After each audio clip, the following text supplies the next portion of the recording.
so much. Final piece for the evening. We have a couple of guests with us tonight. We have, we have 3 professional flute players. And when I say the professional word, I think they would probably laugh and just say, like, it is what it is. But we are elated to have them with us. We have Alana, Shane, and Alexis with us tonight. Would you please give them a welcome?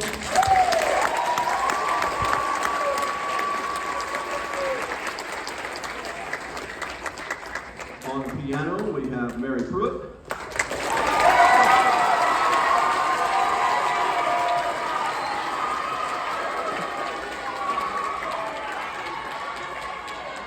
And on tuba, we have John Bridges.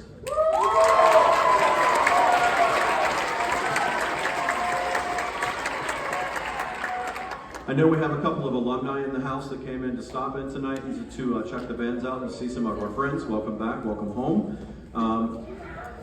Interesting. The next piece of music, the final one for the night, is titled Danzon No. 2. It's written by last name of Marquez. He is a Hispanic writer from Mexico. Wrote the piece for a classical symphony orchestra. Somebody else took it, rewrote it for band, transferred it over to band instruments, and here we are. Interestingly enough, I asked John Bridges on the way down here, thanks for playing tonight. This is the first time that our flute players and tuba player have been with us tonight, so they'll be reading the performance and playing it at the same time for the first time with the group. But when I asked John about the piece, said, did you study it? Did you work on it? Did you learn it? He said, yeah, in fact, I played it 3 weeks ago at Capitol. Okay, so that kind of brings me to my next point, where I buy a couple of pieces of music every year, and they're what I refer to as my personal goals, the ones that I want to program for the group, but it's 2 to 3 years away, where we may not be ready for that tune, but I have a goal in mind of where I want the program to be 2 to 3 years in advance. So I purchased this piece at least 2, maybe 3 years ago, and I wasn't sure we'd ever get to it. It's a very lofty piece. When you hear that the college group is playing it and the high school group is playing it, it means either the high school group is phenomenal or the college one is not. And the former is true in this case. I'm incredibly proud that these students have taken the initiative, taken the drive to work on this on their own. It is a piece titled Danzon No. 2. We have gone into, this is a dance. It has to have a little bit of romance. It has to have a little bit of hip. I have been salsa dancing in front of them on the podium. Tonight I am limited to a 3x3 square so that I don't do a back somersault and land in the crowd and do a little stage diving. I know, you catch me, Doc. The goal for tonight is to have a little fun. I hope that it makes your feet tap. I hope that it's a heart-happy music. This is a wonderfully beautifully written piece, incredibly challenging. It's a little on the lengthier side, but you'll be out at 8 o'clock. I thank you so much for your time. I hope that you will stop and have an enormous amount of cupcakes and sugar it up. I know that Alana, you frosted 62, something like that.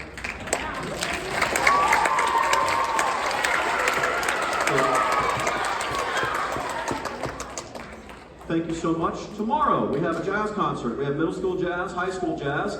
We have a guest vocalist coming in. Her name is Rachel Sepulveda. We also have one of the country's top jazz trombone players that said, oh, I'd like to come. And I'll probably bring my horn. I'll just sit in with you guys. Vaughn Weister will be with us tomorrow night.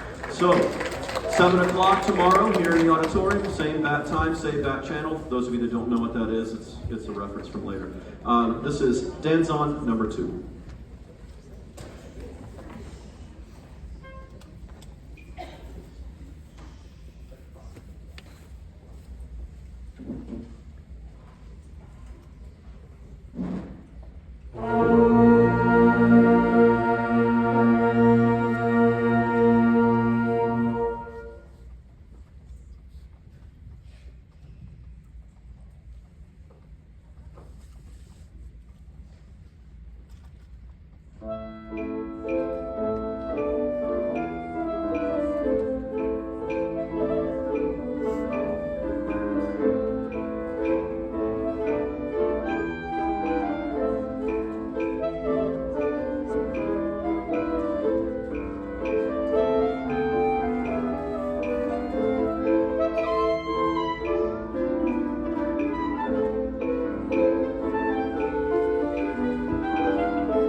you.